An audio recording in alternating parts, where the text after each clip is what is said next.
Well, good morning, everyone. I'm Alex Juarez. I'm the communications director for AARP in Arizona. And today we have a great show prepared for you with Coach Sherry Ann.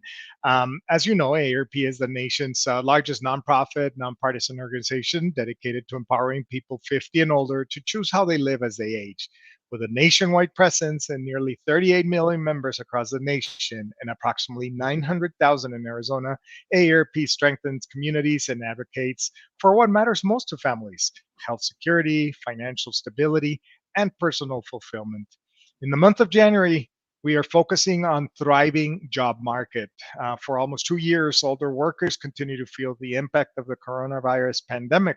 While unemployment rates have decreased overall in 2021, this trend has not been experienced across all populations. Approximately 41.7% of job seekers aged 55 plus have been out of work for 6 months or longer. And this is long term unemployed. Women in communities of color, for instance, are still struggling with returning to work.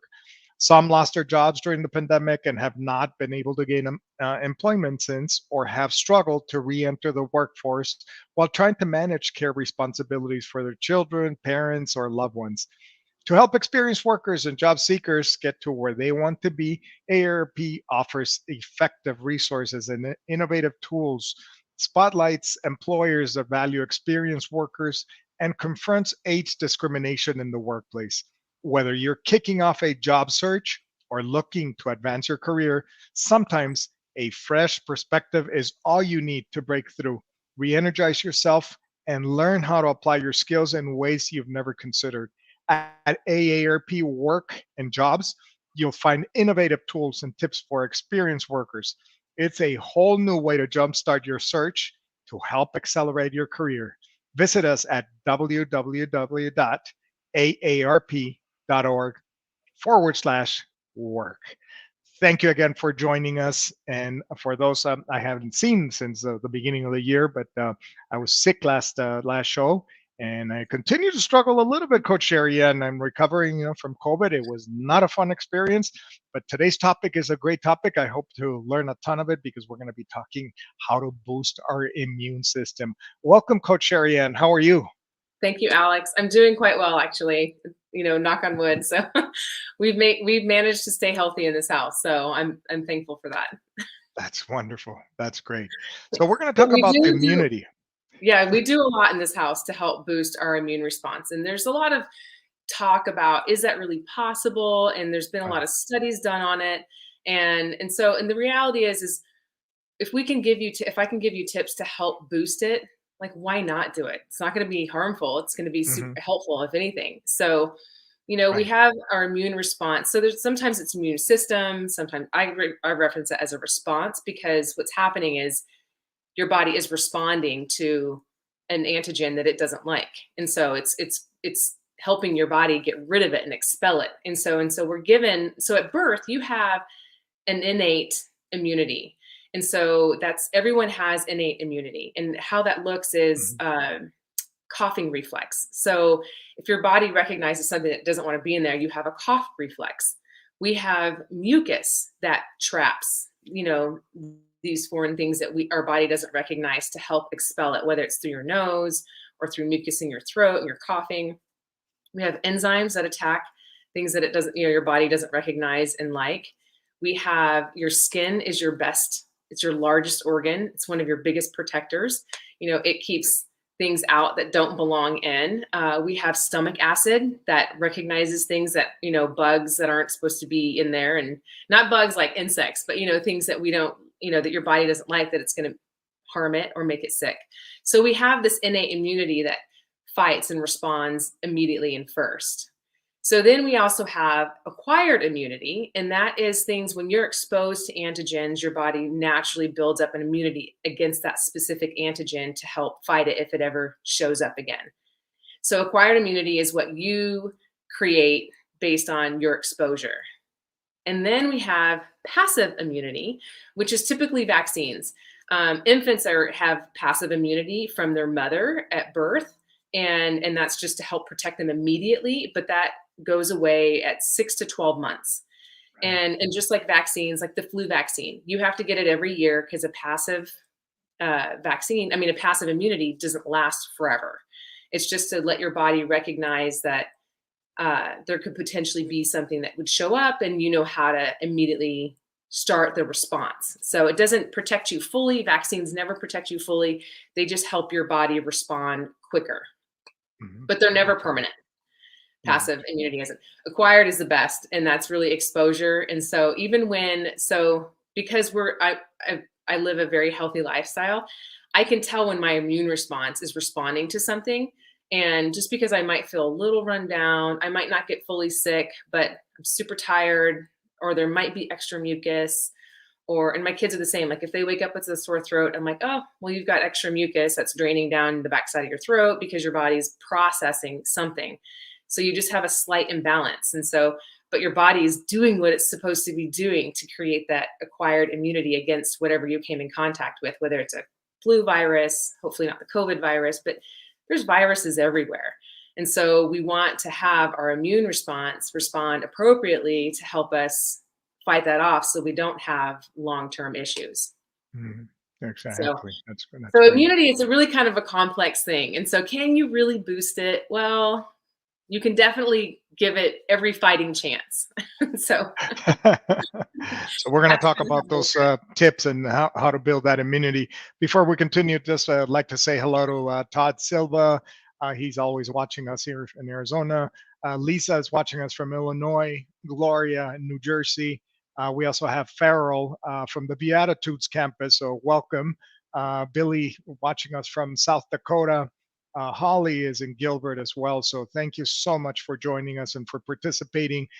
Please let us know if you haven't told us yet where you're watching us. Please type it in the chat. We'd love to hear where you're watching us, and great to have you on the show. So let's go back then to some of the tips, Coach Sherry-Ann. Yes. So before we even jump into that, I do want to clarify that it's hard to do studies on if these things help, because everyone's very unique. It's very intrinsic. And so, but they're trying to do studies, but having a control, when you're doing studies, you have to have a control. And so it's very hard to have a control in this situation because we're all so very unique. But they do know that age, diet, exercise, psychological stress, that all impacts your immune response. They just don't know at what level and how, but we do know that having, added stress in your life definitely suppresses your immune response. So the biggest tip I have, and so actually my tips, there's only 4 major tips. And if you guys have been watching the show long enough, you know that these are the pillars to back to the basics. And it's always me like hitting it home, like making sure that you understand, like tip number 1 is sleep. You must carve out time for rest, because when you're at sleep, that is when your body is really getting stronger and your immune response is at its best. And I mean, think about it. Whenever you've gotten sick and you were younger or you saw a doctor, like what's the one thing they tell you? Like just sleep. Gotta rest it. Yeah. You got the body needs to recover. Yep.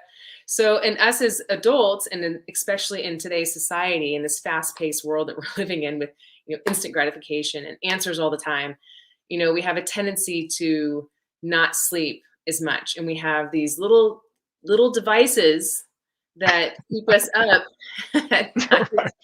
And there's these lights everywhere, and so our sleep is dramatically impacted. So you have to take every conscious effort to get in at least 7 hours of sleep. And I mean, that's giving your body every fighting chance, because when your body's restoring and doing what it needs to do to give you the best fighting chance to deal with all the stresses that you come in contact with. So get your sleep. Make sure you get your sleep. And when you're sick, and I'm sure you can attest to this, Alex, because you just got done, fighting COVID. When you're sick, you actually need to sleep as much as possible. Like it's hydration and sleep. Those are the biggest things. And sleeping during the day is fine when you're ill, because you just need to really just sleep as much as you can. I'm sure you felt like you wanted to sleep a lot, right? Yeah, I was tired, very tired. Yes, absolutely, as much as I could. Yeah, and that's just because your body's fighting so hard, and you just need to give it every chance that it can. So get that rest. So tip number 2, no surprise, is your daily nutrition. And you'll notice that I stay away from the word diet, and I just don't use the word diet. So it's just because diet creates this visceral response in people. So we're going to just talk about daily nutrition. And these are things that but it's always nice to hear it again. But stick to whole foods. Really try to avoid processed foods. Whole foods will at least give you the nutrients that you need and the antioxidants and the vitamins. So really try to stick to whole foods as much as possible.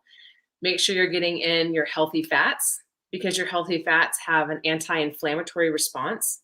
They help your body's anti-inflammatory response. So make sure that you're getting in plenty of healthy fats. People tend to avoid fats, especially as they age, because they think fat is going to make them fat.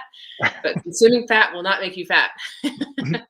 Over consuming calories and not expending those calories will make you fat. But we need fat for our cells to be the healthiest way that they can. And so you've got to make sure that you have your healthy fats in there. Make sure you're consuming fermented foods, like yogurt or kimchi or kefir.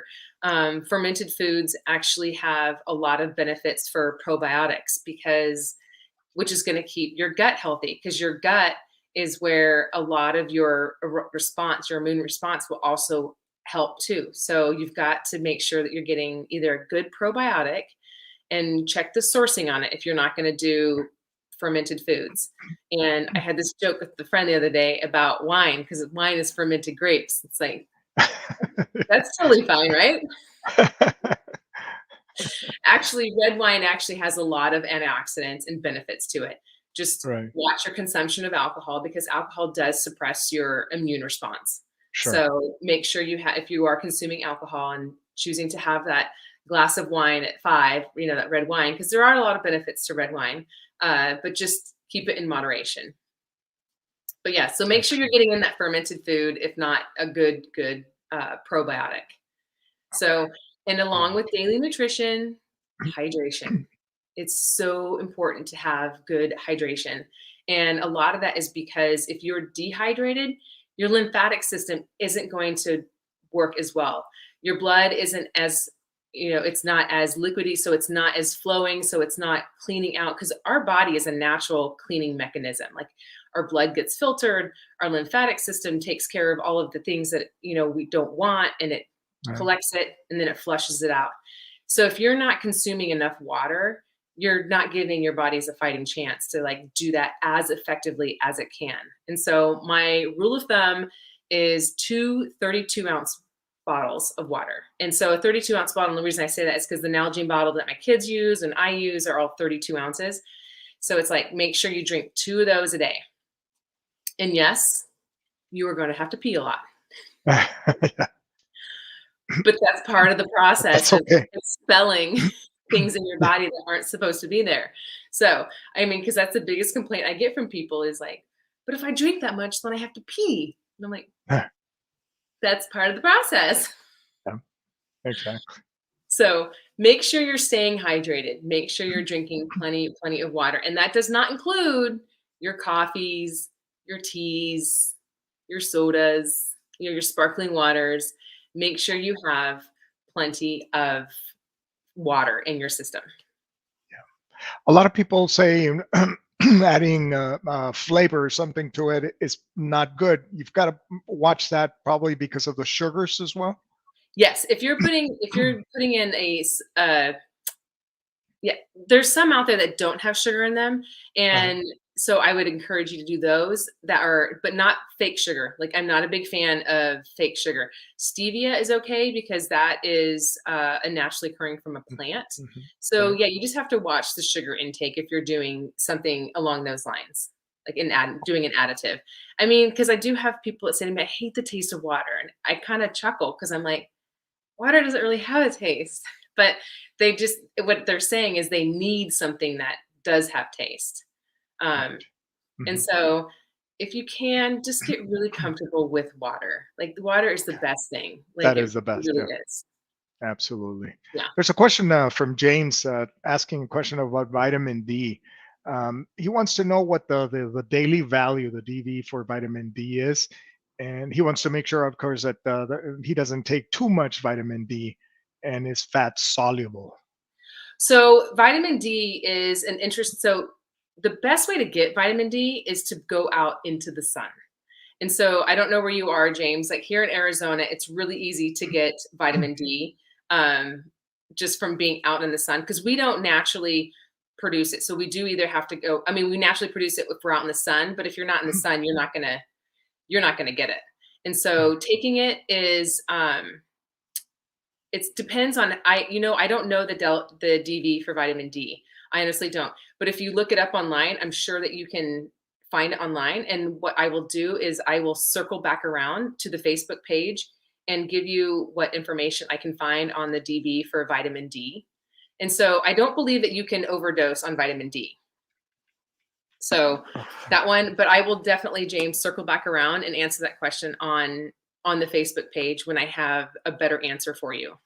I looked it up real fast, and it says the DV for vitamin D is 20 mcg milligram, or not. That wouldn't be It'll be milligrams; it'd micrograms, be yeah. micrograms, right? Or 800 IU for adults and children aged 4 years and older. That sounds about right, actually. And so, and vitamin D actually helps with digestion. So it's a Oh, really it good. does? So if you take vitamin D, you also kind of sometimes, if you're taking a supplement of vitamin D, a lot of the times when it's a good source, they will source it with calcium so that your body can actually, because it needs to be attached, because vitamin D is going to help with digestion. It's also going to help with bone growth. And so when it's taken with calcium, then you can actually process it and utilize it the way we're designed to use it. Huh, interesting. Yeah, I did not know that. Very good. Well, thank you. There's a comment from Joanne, and I think good lesson learned here, I guess. I bought pickled beets thinking they were fermented and good for me. When I got home, I looked at the label and it's loaded with sodium. Lesson learned. Check label at the store. Yes, it's so pickled can be very confusing because it doesn't necessarily mean it's fermented, for sure. And usually pickled beets also have a lot of sugar in them too. So sugar and sodium. Um, and I used to love pickled beets when I was much younger, but now I love fresh beets. I cook them in my Instapot and we have them very frequently. Beets are loaded with antioxidants. So, but yeah, thank you for sharing that, Joan. That's really cute because you do need to watch the label at the store when you're buying jarred things, is looking at the sodium, sugar content, because those things are added to enhance the flavor. But we have to be really careful when we're adding those things in.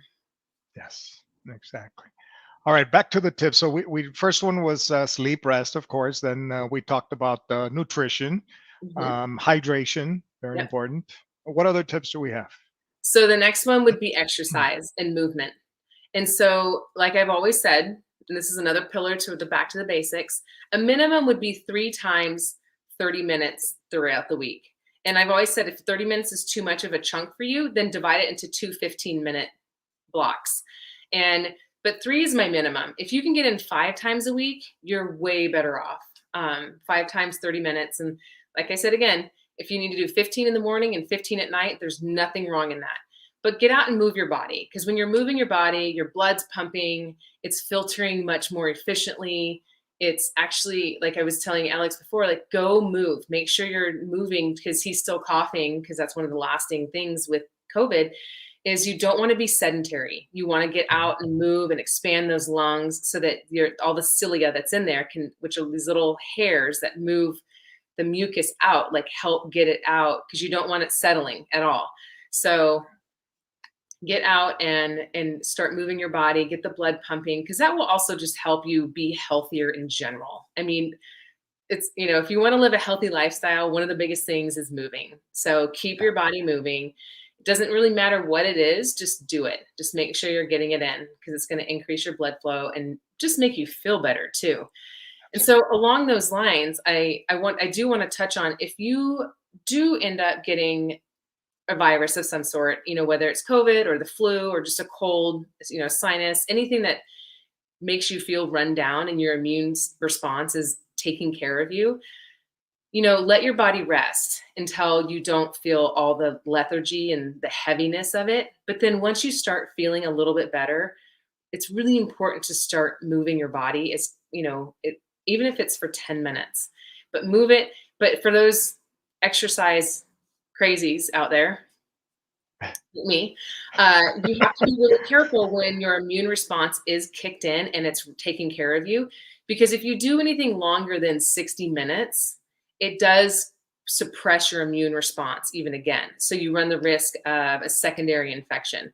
So when your Right. immune response is doing what it needs to do, don't overtax yourself. So finding that fine window of doing enough work to keep your blood flow going and expelling any extra mucus that you have is really critical, but not overdoing it. Because if you overdo it, then you've just suppressed yourself again and you run the risk of catching something else. So Uh, just make sure that you're not doing too much if your body is, if your immune response is kicked in and it's taking care of you, allow it to take care of you. exactly.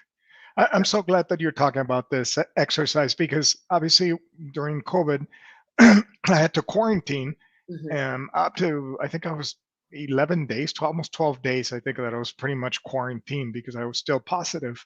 But I did some exercise after probably my first week because I was really tired after that first week. It was extreme tired. I really couldn't do much.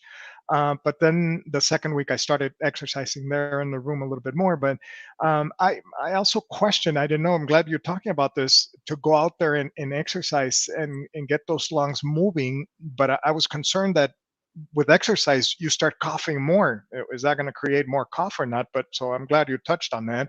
And obviously, like I was telling you before the show, I did not, and I haven't been to the gym because I've been coughing. I don't want people to, just think, well, what is this guy doing here in the gym? So Well, you glad would you be touched wearing a on. mask, I'm sure, just to, Yes, as courteous, but it's, the thing is you could be outside. You don't necessarily have to go to the gym until your cough is exactly. completely cleared. But yeah, our cough is a cough reflex is part of our innate immunity. And then what it is it's expelling, things that are in the lungs that don't belong there. So, and that's why I've never, ever been a fan of cough suppressants ever. I mean, and I never gave my kids cough suppressants because if you suppress a cough, then your body's not doing what it needs to do to expel whatever is in there. And Mhm, so, use a humidifier, keep the, because it's so mhm. dry here. So, create moisture in the air to help. But yeah, if you have a coughing fit, allow yourself to have that because it's a natural response to get out whatever is in there that your body doesn't Okay. want in there. Uh-huh. That is great. Great to know that. Todd has a great comment here. I've always felt a strong mental attitude is a key to staying healthy. People I know who constantly fear they are going to get sick seem to achieve that result more often. So our fourth tip is stress. Good. So it is true. So, I mean, there's no way for them to really prove it necessarily, but people that are, in underprivileged areas and stressful areas and live a life of suppression, their immune response is definitely lower. And people that are fearful of getting sick have a tendency to be more sick. Part of it is because they kind of create that. And the other thing too is when you are and living in a fear-based life, your cortisol levels are very high, and your Mhm. cortisol levels directly impact your immune response. Exactly. So, and if you think about it, when people are stressed, upset stomach is one of the most common things. Like if they're afraid or stressed, people's stomachs tend to and it's just because you sometimes produce a little extra acid. That's a response that happens. When people get hives when they're stressed, that's an immune response. Right. And so, because your skin is your largest organ. So stress definitely impacts our immune response. And so, yeah. And so having a healthy mindset is definitely a big part of it, but the bigger part of it is managing your stress and Exactly. allowing yourself to have timeouts. Like if you're feeling stressed, to recognize that and create a timeout and be more mindful of what is creating this stress, or if you're having fear, like what is creating this fear. And so having mindfulness is a big, huge part of dissecting stress and fear so that you can actually look at it for what it is and not create a situation to where your immune response is so suppressed because you're afraid or stressed. And stress is so hard to manage. I mean, everybody has stress. I mean, everybody does. So managing it is the biggest part of how to navigate that, because you're not going to get rid of stress. It's not going away. It's here. So managing it is a huge part of it. Yeah. Yeah, we got to live with it. Absolutely. So Claire's got a good question here. Will deep breathing, yoga breathing help with lungs when you are sick? Oh, yes. Yes, absolutely. So deep breathing, that belly breath that you learn in yoga breathing, some people call it yoga breathing. Some people just call it like belly breath. Because if you look at a child's stomach, they're all belly breathers. Like their stomach goes in and their stomach goes out. And it's actually kind of cute because they've got just this little Buddha belly. But yes, fully exhaling is the biggest part of deep breathing and yoga breathing. So a lot of people think that the inhalation, and we've done breathing segments, which, we'll probably do one again here soon because it's Mhm. so important. But on breathing, most people focus on the inhalation, but I want to encourage people to focus on the exhalation and Oh, making okay. sure that you're Mhm. pushing all of that air out. Because when you're pushing all of that air out, and especially if you've got, a situation, a Mhm. virus that has impacted your lungs, forcefully exhaling is really, really important. And you can even try dragon breath, dragon breathing, which you're like really forcefully exhaling really hard to get out any, give your body's opportunity to expel what it wants to expel. But yes, absolutely. Breathing, but focus on that exhalation and fully exhaling. That's wonderful. Great tip there. I know that I think I'm a pretty firm believer now that doing those exercises is very good for you.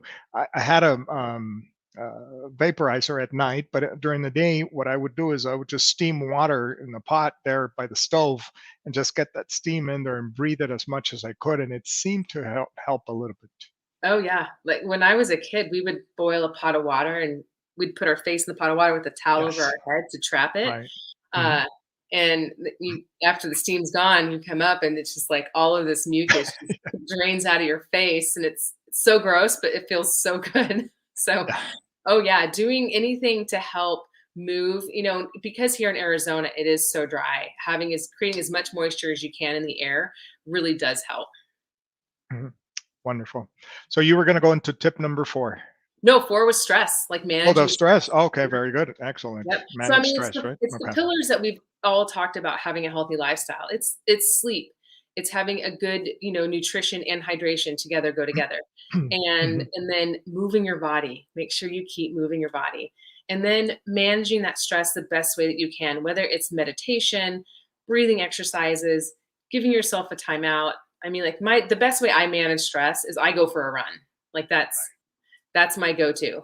Yeah. So finding what works for you to manage that stress, then do that, because that's really critical. That is one that people really have a tendency to ignore more than anything. And because people are like, well, it's here. Like, well, yes, it is, but let's do the best that we can to Mhm. minimize it.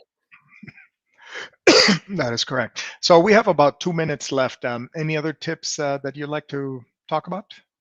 No, just really, recognize the more in tune you are with your body and recognizing when it's starting to feel a little run down, give it every fighting chance. Oh, one thing I will quickly talk about, because I didn't do this, was immune boosters. Like people talk about taking supplements Uh-huh. and vitamin C, and is it good to take? And so vitamin C is water soluble. You can't really OD on it. If you do, you might have a little bit upset stomach.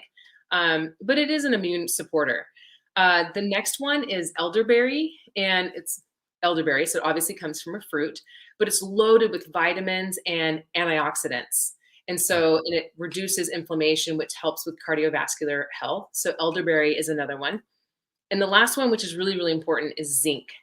So zinc Zinc. is our ability it is essential for cell turnover, it's for DNA and protein synthesis in the cells. And we don't make zinc. So you have to get zinc from food, which is typically meat, shellfish, beans, nuts, seeds. And so things like that. And it doesn't take very much. Like you could have 5 ounces of meat and have your zinc for the day. And so, but if you're not a meat eater, then make sure you're getting beans and nuts and seeds, and you can get zinc from that. So zinc is really, really important for for cell turnover and protein synthesis. So those are the three things. If you're going to take a supplement, I would suggest vitamin C, elderberry, or zinc. Wonderful. Excellent. Coach Sharian, as usual, amazing tips. Thank you so much for your experience, for your passion that you have in helping our members at AARP. So our next show will be on Tuesday, February 1st, same time, 10 a.m. Arizona time, 12 o'clock Eastern time. And we're going to talk about tips on how to start the conversation of long-term care.